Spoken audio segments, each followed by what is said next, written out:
Europe 1, il est 6h05. Léo a 12 ans. Il habite Robertsart, dans le Nord. Il aurait dû rentrer en 4e au collège privé Saint-Michel de Solesmes, mais sa mère a décidé de le garder à la maison pour le protéger. Oui, Léo a en effet déjà été harcelé l'an dernier et il a encore reçu des menaces ces derniers jours. Sa mère a décidé de lancer l'alerte sur les réseaux sociaux. Elle a reçu des milliers de témoignages de soutien, mais elle va devoir changer son fils d'établissement.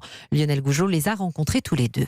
Il y a des menaces de mort, des insultes, fils de pute. Il lui demande de l'argent alors qu'il ne lui doit aucun centime. On peut détruire quelqu'un par la parole. C'est un nouveau message de menace à 3 jours de la rentrée qui a décidé Yamina à ne pas mettre son garçon au collège. Léo lui-même ne voulait pas risquer de faire face à son harceleur. Je savais vraiment pas si ça allait vraiment arriver. C'est pour ça que maman n'a pas pris le risque de me mettre au collège aujourd'hui parce qu'on sait jamais. Dans la cour de récréation, ça peut aller vite, ou même à la sortie. D'un coup comme ça, qu'il m'attrape dans un coin et pas me régler mon compte, mais qu'il me mette un point. Parce que le calvaire de Léo a duré toute l'année scolaire dernière. Des menaces, des insultes en cours de récré ou sur les réseaux sociaux qui ont fait lentement sombrer l'enfant en dépression. Il avait su se procurer des comprimés en demandant à des camarades de classe combien qu'il fallait de cachets pour mourir. Il a été hospitalisé suite à ça parce que moi je l'ai emmené tout de suite en pédiatrie. De là, on a mis en place un suivi psychologique. Il y a mes parents qui ont réagi, mais le collège, on aurait dit qu'ils s'en moquaient. Ils n'ont rien fait. Pendant un an, j'ai vu mon fils se détruire tous les jours psychologiquement. Là, ras-le-bol. Dans un autre établissement, Léo espère maintenant se reconstruire. Que ça cesse et puis que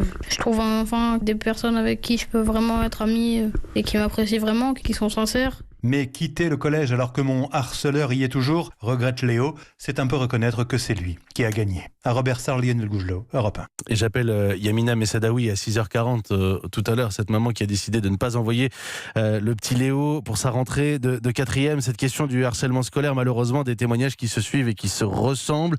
Le monde enseignant, les établissements sont-ils à la hauteur de l'enjeu ? Vous êtes parents, vous êtes victime de harcèlement, témoin. N'hésitez pas, 3921, le hashtag Europe 1.